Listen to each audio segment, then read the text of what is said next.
El Señor está en el corazón de todos ustedes. Proclamación del Santo Evangelio según San Mateo.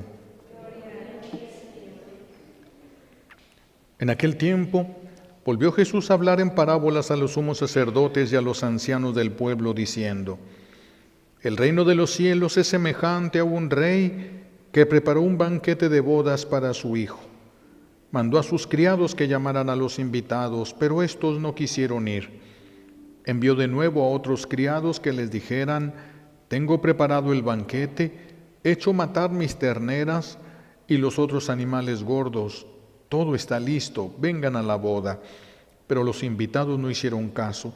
Uno se fue a su campo, otro a su negocio, y los demás se le echaron encima a los criados, los insultaron y los mataron. Entonces el rey se llenó de cólera y mandó sus tropas, que dieron muerte a aquellos asesinos y prendieron fuego a la ciudad. Luego les dijo a sus criados: La boda está preparada, pero los que habían sido invitados no fueron dignos. Salgan pues a los cruces de los caminos y conviden al banquete de bodas a todos los que encuentren. Los criados salieron a los caminos y reunieron a todos los que encontraron, buenos y malos, y la sala del banquete se llenó de convidados. Cuando el rey entró a saludar a los convidados, vio entre ellos a un hombre que no iba vestido con traje de fiesta y le preguntó: Amigo, ¿cómo has entrado aquí sin traje de fiesta? Aquel hombre se quedó callado. Entonces el rey dijo a los criados: Átenlo de pies y manos y arrójenlo fuera, a las tinieblas. Allí será el llanto y la desesperación, porque muchos son los llamados y pocos los escogidos. Palabra del Señor. Siéntense, por favor.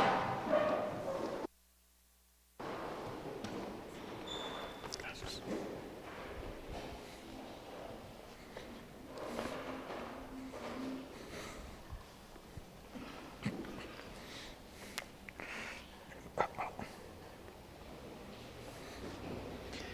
Bueno, hablaremos un poco acerca de este dogma de la asunción de la Santísima Virgen al cielo. Lo primero, siempre para empezar en esto, hay que recordar que es un dogma de fe, un dogma. Y un dogma no es algo que la Iglesia se ha inventado, no es un invento personal de la Iglesia, es una verdad de fe que la Iglesia define. Es una verdad de fe que la Iglesia define, que la Iglesia formula, y que los bautizados estamos obligados, vamos a decirlo así, estamos obligados a aceptar. No se trata de una imposición de una idea, se trata de la aceptación de una verdad. Por eso no podemos hablar propiamente de una imposición.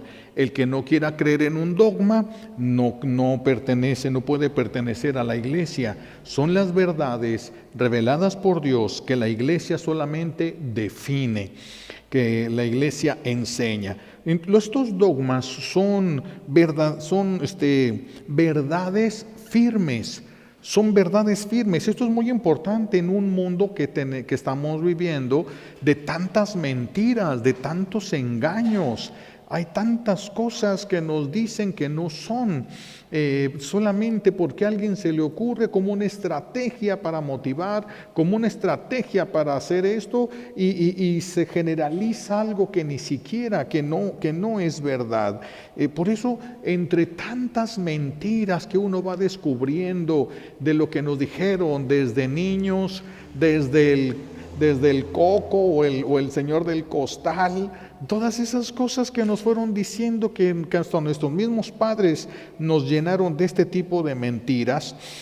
Las únicas verdades firmes, fuertes, que no se hunden, son los dogmas. Nosotros estamos como pasando un pantano. Cuando uno va a cruzar un pantano, si hay piedras firmes, fuertes, que no se van a hundir, son muy importantes para cruzar un pantano. Por ahí es un paso tranquilo, es un paso seguro para cruzar ese pantano.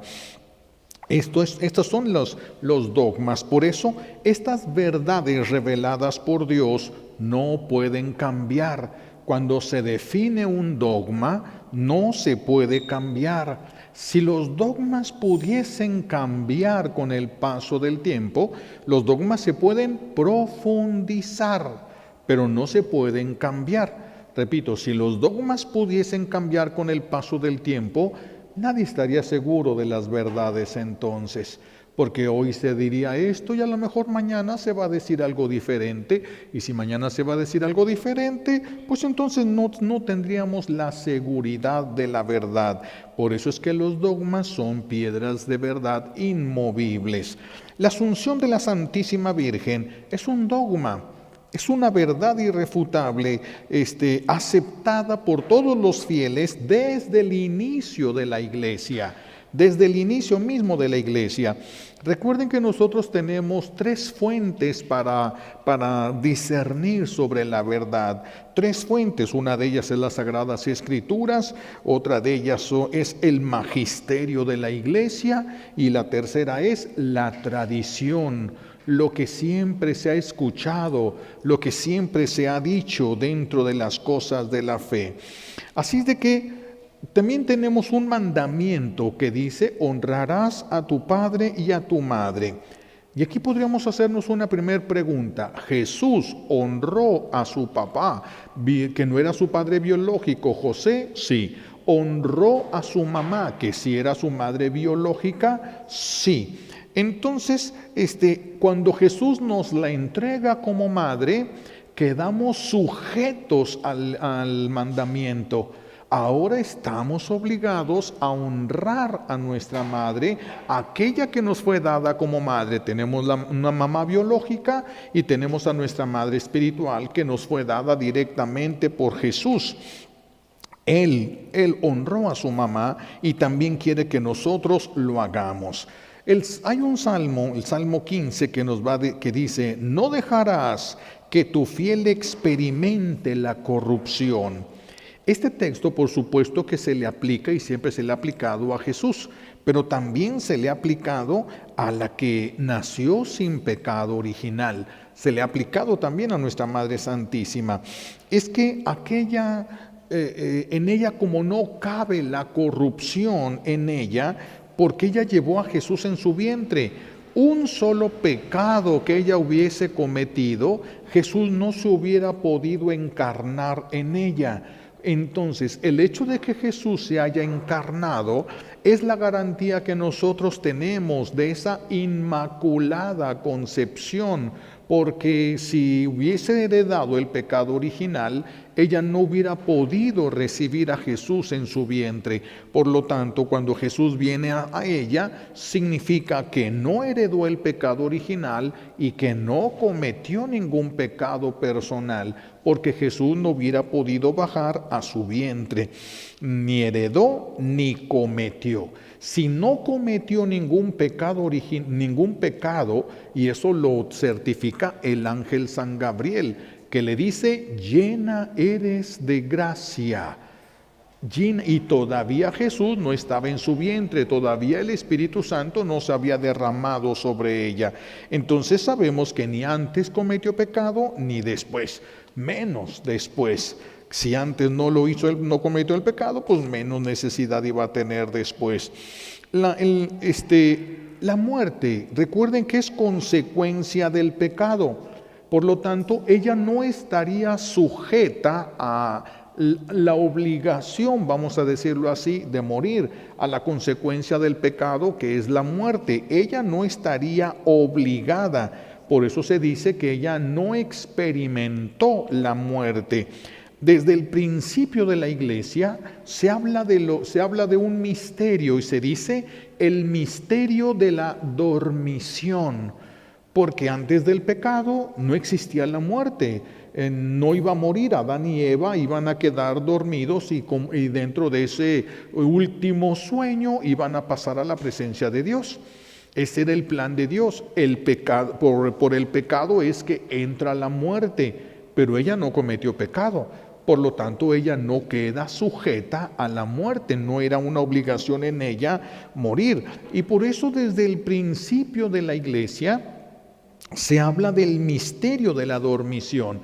De hecho, en este dogma de la Asunción de María no se toca el término murió, no se toca el verbo morir. Se dice que fue asunta al cielo, pero no se toca el verbo murió, no se toca ese verbo morir.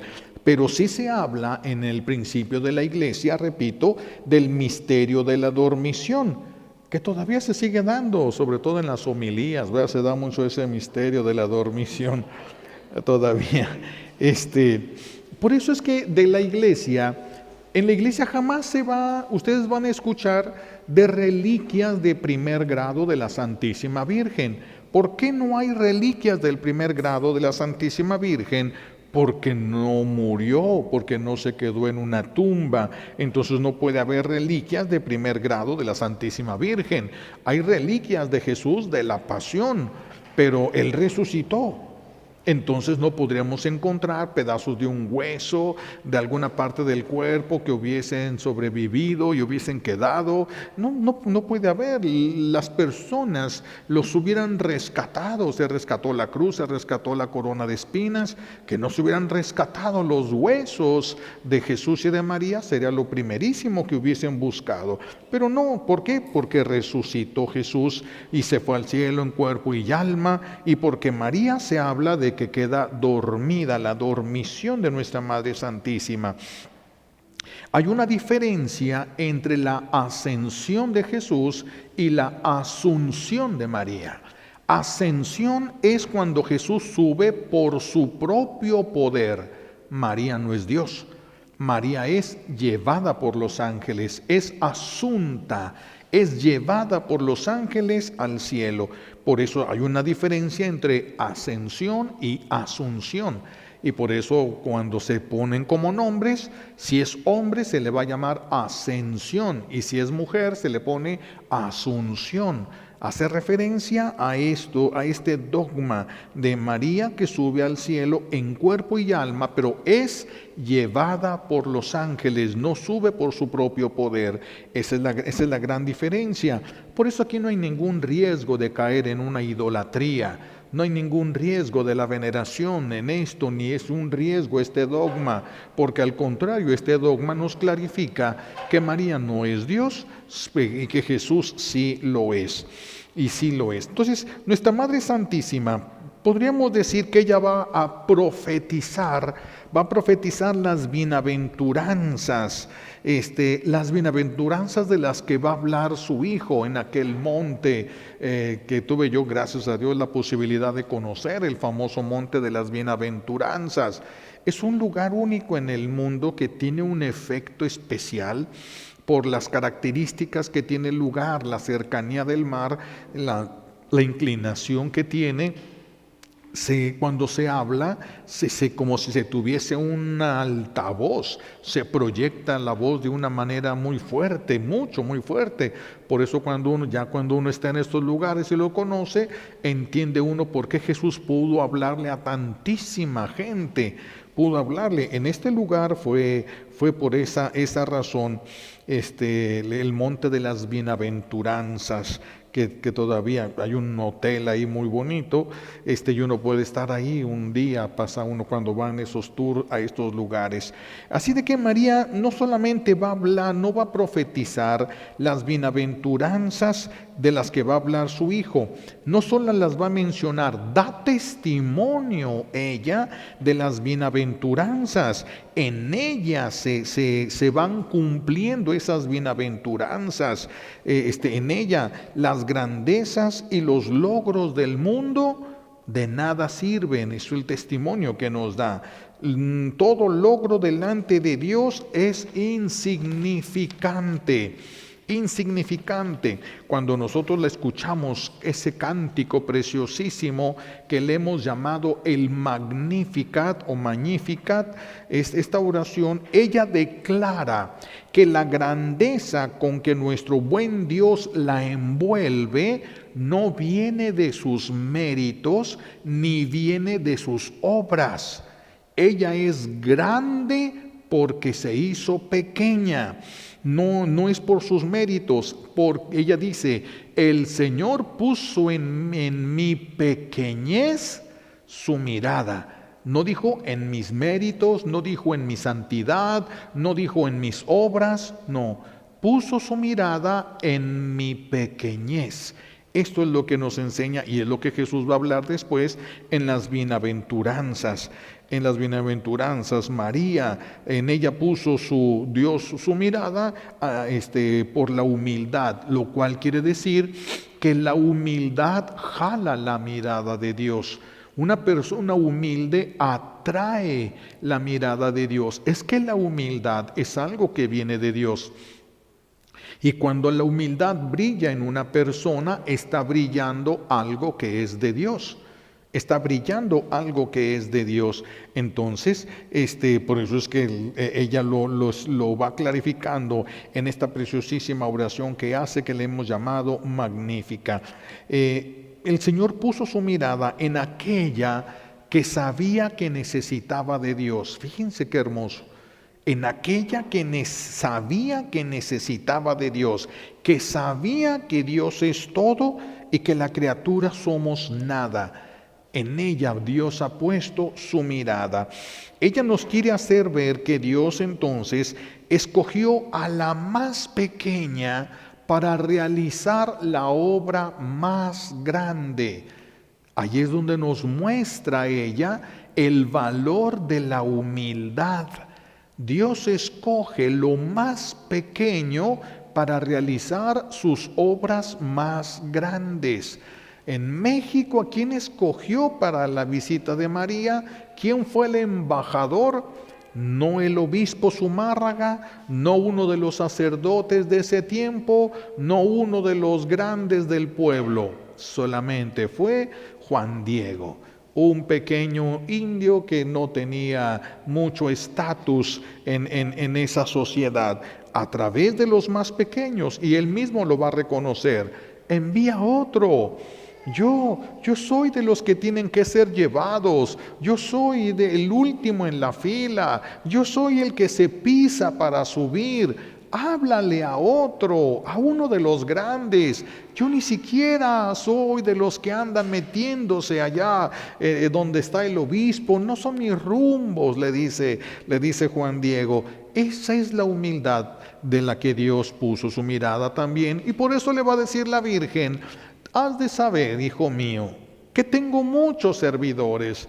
No se te escogió a ti porque ya no había más. Tengo muchos servidores, pero tú fuiste escogido. Por eso es necesario que lo hagas tú. Es necesario que lo hagas. Tú fuiste escogido para esto. Entonces nuestro buen Dios es el que escoge, no nosotros los que vamos a escoger.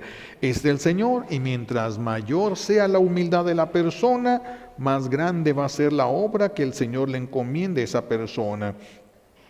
Vivimos ahorita en un mundo donde todos ponen su mirada en los ricos, todos ponen su mirada en los poderosos, y Dios sigue poniendo su mirada en los humildes. Los ricos van a tener todo en este mundo, pero solo por unos años. Los humildes tendrán más que todo por toda la eternidad. Tendrán más que todo por toda la eternidad. Así de que María, por eso es tan grande en nuestros ojos. Es el punto de la historia en la que Dios entra en la humanidad. Dios entra para hacerse hombre, verdaderamente hombre sin dejar de ser Dios, verdadero Dios y verdadero hombre. Y se viene y se encarna en este vientre virginal de María. La vida de María Santísima va a ser por eso dedicada a Jesús. Primero su vida fue esperar al Mesías, pero a ella no le había sido revelado que ella sería la madre del Mesías. Eso no le fue revelado a ella. Por eso ella ansiaba que el Mesías viniera al mundo, pero no esperaba ser la madre de Dios. La humildad de ella no le permitía aspirar, como todas las demás mujeres de Israel, que querían tener muchos hijos, a ver si le atinaban al Mesías en uno de esos. María no. María lo que quería era servir a la madre de aquella que fuera a ser la madre del Mesías. Así de que toda su primera parte de su vida se pasó esperando al Mesías, llamando al Mesías. Después de que Jesús se encarna en ella, que es enviado el ángel San Gabriel, y ella dice que sí, se encarga y nace, ahora su vida va a voltearse para el servicio, la obediencia, la humildad delante de su Hijo y el amor. Va a seguir creciendo nuestra Madre Santísima, va a seguir haciendo crecer todo esto en su corazón. Pobres de nosotros que en este tiempo nos han enfocado mucho a una necesidad de ser el primero. Ahora se tiene que ser el primero, se lucha por ser el primero, estamos en un tiempo en el que están casi todos obsesionados por la fama, obsesionados por tener mucho dinero, por ser populares, por ser un youtuber famoso que gana mucho dinero. No queremos ni siquiera perder una pequeña discusión ni nada, pero el más grande es el que se reconoce pequeño delante de Dios. Esos son los más grandes, los verdaderamente grandes. Los que se creen grandes, un día se van a dar cuenta de lo que son. Esperemos que sea antes del día de su muerte para que alcancen a recapacitar, pero si no fuera así, pues entonces va a ser muy difícil el juicio para estas personas, va a ser muy difícil. Nosotros necesitamos trabajar la humildad, porque tenemos que dar cuentas también a Dios y no queremos llegar en esas circunstancias delante de Él. Entonces, el más grande será el que se reconozca más pequeño delante de Dios. Por eso el servicio es importante, servir a Dios. ¿En qué quieres? Aquí estoy, Señor, para hacer tu voluntad. Eso fue lo que Jesús dijo cuando llegó al mundo. Aquí estoy, Señor, para hacer tu voluntad. Y es lo que nosotros también tenemos que decirle a nuestro buen Dios. Aquí estoy. Servir a Dios es un privilegio. No muchos se han dado cuenta de esto. Servir a Dios es un privilegio y el Señor a todos nos ha regalado un lugar dentro del plan de salvación. Todos tenemos un lugar dentro del plan de salvación de Dios, pero muchos están desperdiciando esta oportunidad que hay en el mundo de servir a Dios. Se está desperdiciando.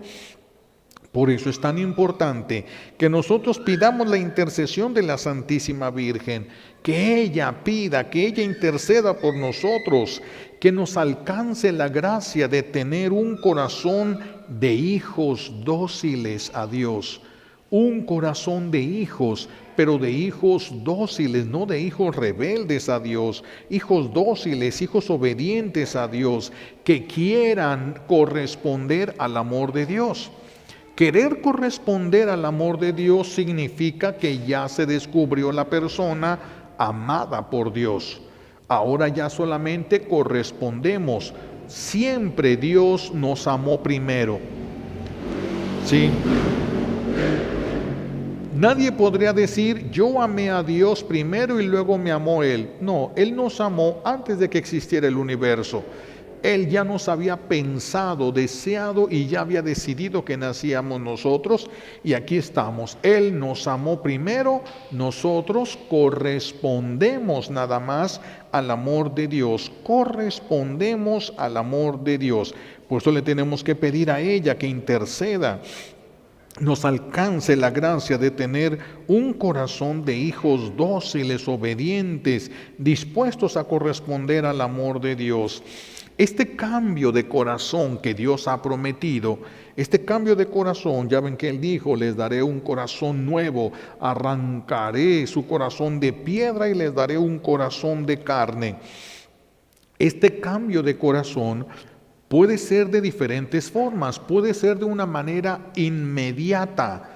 Hay personas a las que los arranca del pecado de una forma instantánea, de un momento para otro. Hace 5 minutos deseaba el pecado y 5 minutos después no tiene ningún interés por esa clase de pecado. Dios puede arrancarnos del pecado de una manera inmediata. Pero también, de acuerdo a sus planes, Él puede arrancarnos del pecado poco a poco, con la participación de nosotros. Y también es misericordia, y tal vez hasta más misericordia. ¿Por qué? Porque si Dios me arranca el deseo del pecado, yo dejo de pecar sin tener méritos. Ya no pecaría, pero no tengo ningún mérito. Me arrancó eso Dios. Pero si yo voy venciendo al pecado con la lucha, voy participando con la gracia de Dios que me está rescatando, yo participo con mis luchas, con mis guerras, entonces al ir saliendo voy yo sumando méritos en favor mío a través de esa guerra. Entonces a algunos les arrancará todo de un solo jalón, puede hacerlo, lo hemos visto en santos, en personas actuales, hemos visto mucho cambio de corazón. Dios lo puede hacer así, pero también lo puede hacer de otra manera, permitiéndonos a nosotros, permitiendo algunas circunstancias en nuestra vida. Esto hace poco estaba viendo un video ahí en el, no sé si es YouTube, no sé, un video. Yo no sé si es una película, es nada más un pedacito que pusieron ahí, no tiene ni nombre, por eso no sé darle la referencia. Es un niño ciego, está en su sillita meciéndose y se cae. Entonces el niño pues tiene como unos 10 años tal vez, y cuando se cae pues se espanta, estaba ciego, todo estaba acostumbrado a que siempre de la mano, siempre todo le dan, todo le traían, y entonces está en una mecedora y se cae. Cuando se cae pues empieza a gritarle a su mamá, mamá, mamá, y ahí estaba la mamá cocinando. La mamá voltea primero, va a correr y se frena. Se detiene la mamá y se queda en silencio. Híjole, se queda uno asombrado, y él gritaba, mamá, te necesito, mamá, te necesito. Y la mamá se detuvo, se notaba ahí así el dolor de la mamá viendo nada más a su hijo, y como no hubo respuesta, empezó él, se cayó y empezó a escuchar, a tratar de escuchar las cosas. Se dio cuenta, el ciego, el que sabía que estaba ciego, se dio cuenta que podía escuchar, hasta que se sintió solo y que tenía que hacer algo por sí mismo. Y entonces ahí el niño se levanta y la mamá siempre con la mirada fija en él. Y entonces el niño está escuchando y primero oye el brasero ahí, la leña quemando, se acerca, la mamá no se acerca, lo deja. El niño acerca la mano al fuego, se quema y la quita luego. Y va por otro lado, de repente oye afuera, pasa una carreta y empieza a escuchar todo, oye un grillo y lo empieza a buscar y lo agarra el grillo, y entonces se está oyendo el grillo y voltea y le dice a su mamá, ya sé que estás aquí delante de mí, ya te escuché. Y entonces la mamá ya llega, lo abraza, se pone a llorar. Eso es lo que la mamá quería, eso es lo que la mamá quería. Y esa historia, por ejemplo, también la vimos con Tony Meléndez. Ya ven, este hombre que nació sin brazos. ¿Y qué fue lo que le dijo su papá? Tenía como 7 años, sin brazos. Y su papá le dice, Tony, tienes que echarle ganas, mijo, tienes que hacer algo. No puedes depender de los demás siempre. Tienes que hacerle la lucha. Y se hizo músico. Aprendió a tocar guitarra con los pies y se hizo músico. Tocó delante del Papa Juan Pablo II, San Juan Pablo II. Y se baja San Juan Pablo II y le da un abrazo y le dice, te envío al mundo como mensajero. Enséñales que siempre se puede hacer algo. Entonces, por eso nuestro buen Dios a veces guarda silencio en nuestra vida. A veces guarda silencio y nosotros nos sentimos abandonados y nosotros nos sentimos mal. es el tiempo de crecer.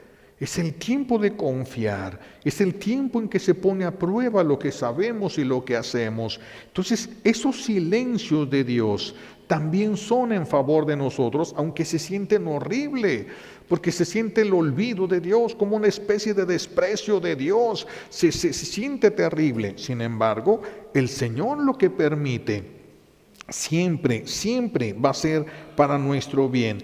Si nosotros queremos tener un corazón nuevo, si nosotros queremos ya un corazón de hijos de Dios, capaces de disfrutar del amor de Dios Padre, tenemos que pedir al Señor que nos arranque el corazón de piedra. Pero si le pedimos que nos arranque el corazón de piedra, tenemos que estar dispuestos a aceptar lo que Él decida sobre nosotros. Lo que Él ve que es más conveniente para nosotros, como esta mamá que se tuvo que frenar y ver a su hijo pidiendo ayuda, dando lástima, pero tenía que levantarse, tenía que dejar de depender totalmente de los que estaban a su alrededor.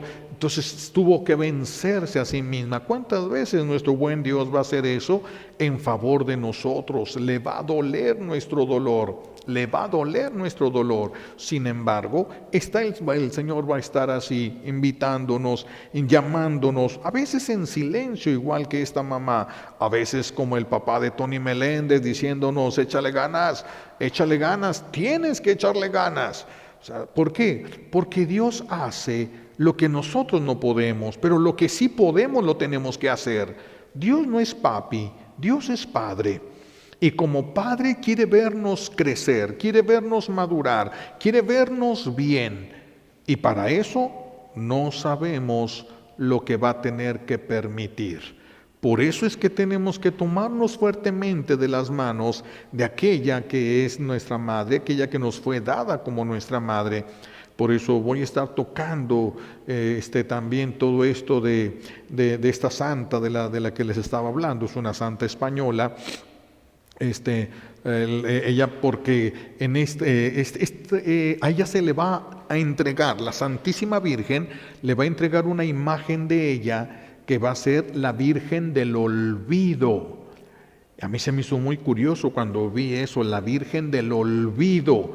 Dije yo, ¿será qué será? ¿Será de lo que se nos ha olvidado? ¿De qué? No, es ella la olvidada de nosotros, sus hijos. La Virgen del Olvido, donde el Señor ha dispuesto que alcancemos las gracias más grandes, las gracias más grandes. Entonces yo empecé a ver eso y voy viendo la persecución que va a tener que sufrir esta mujer, esta religiosa, tremenda persecución. Ya hablaremos, ahorita ya es muy largo para poder abundar en esto, pero va a tener una persecución al grado de que la van a meter a un prostíbulo para tratar de arrancarle de todo. Ella va a tener las llagas del Señor, va a ser una mujer muy privilegiada por Dios, muy privilegiada por Dios, porque las cosas de Dios nunca van a ser un camino fácil. ¿Por qué Dios permitió lo que permitió? No lo sabemos, pero vemos los resultados. ¿Cuál? Santidad. Si el resultado es la santidad, entonces todo valió la pena y todo tenía sentido. Ahorita nosotros no vemos por qué permite Dios lo que permite. Si al final de este camino y de lo que tengamos que soportar para que nos arranque el corazón, vamos a encontrarnos ya con santidad, vale la pena, mis hijos, pasar por donde tengamos que pasar. Soportar lo que se tenga que soportar, vale la pena, vale la pena. Como este niño ciego necesitamos, no tienes estos elementos, busca los que sí tienes. Busca los que sí tienes, tienes que salir, tienes que valerte, tienes que saber, tienes que soportar ciertas cosas. Bueno, pues entonces busca lo que te puede ayudar a soportar lo que tienes que soportar. Busca, tienes que cruzar un mar, busca una lancha. Tienes que cruzar una montaña, busca las herramientas para cruzar una montaña. Busca lo que necesitas para hacer la voluntad de Dios, porque allí es donde vas a encontrar tu descanso y la realización de tu vida. No se trata como este niño de depender y que Dios haga todas las cosas por nosotros. No lo va a hacer. Se va a negar por amor a ti. Se va a negar, pero ya nos ha dejado. Nuestra madre del olvido ahorita, es del olvido, de la misericordia, no me acuerdo, ahorita son tres elementos que le regala Jesús a esta imagen y hace una imagen muy milagrosa, súper perseguida, y son características propias de las cosas de Dios, características, y el Señor y la Virgen y Jesús le advirtieron a ella: prepárate, porque te vienen sufrimientos grandes. Mucho recibió de Dios y muchos se le fueron encima para tratar de destruirla. Al grado que estuvo aquí en México, la sacaron, la corrieron de España y la mandaron a México para deshacerse de ella. Estuvo viviendo en Guadalajara ella varios años y se regresa. Ella, ¿verdad?, dice una de las religiosas que la vio irse y la vio regresar. Ella dice, cuando llegó, traía las llagas, porque tenía las 5 llagas, traía las llagas sangrando de las manos y de los pies. Y dice, la superiora dijo, cuando salió de aquí, salió con las llagas sangrando, y al regresar, regresó con las llagas sangrando. Pues sí. Sí, pero ¿cuánto tiempo sufrió? Y lo que ahorita estará gozando en el cielo. Por eso ahí tenemos que tener nuestra mirada. Allí subió la Virgen y nos quiere llevar a todos. Ascendió Jesús y se llevó a su mamá, y así también quiere llevarnos a todos y cada uno de nosotros. Si nos preparamos para lo que Él disponga, la manera como Él disponga para cada uno de nosotros. Para algunos será más fácil que para otros. ¿Por qué? Solo Dios sabe. Solo Dios sabe. Ahorita no lo sabemos, pero cuando lleguemos al cielo ya no nos va a importar. Lo que nos va a importar es entrar al cielo, es llegar y estar con Él. Entonces pidámosle a Dios Padre, como un regalo de esta Santa Misa, nos conceda una fuerte devoción a nuestra Madre Santísima, que ella sea nuestro pilar, que ella sea nuestra intercesora, que ya no quede olvidada en nuestro corazón, que no sea la mamá olvidada, que sea una mamá que está cerca de nosotros, porque nosotros le hablamos, porque nosotros la llamamos, porque nosotros le pedimos. Que ella interceda, que se arranque el corazón de piedra y agarrémonos. ¿Qué va a permitir? ¿Quién sabe? Pero es bueno para ti y es bueno para mí. Lo que sea, sufrimiento o alegrías. Puede ser que alguien le quite todo sin sufrir y a otro lo haga recorrer un camino largo. ¿Por qué? Solo Dios sabe. Pero siempre es por amor. Eso es lo único que sabemos. Siempre es por amor a nosotros. Pidámosle pues a Dios Padre nos conceda esta gracia y la fortaleza, nos quite el miedo y nos ayude para que podamos tener un corazón nuevo que se dirija hacia Él. Se lo pedimos por los méritos de Jesucristo en la cruz y por la poderosa intercesión de la Santísima Virgen María al pie de la cruz. Alabado sea Jesucristo.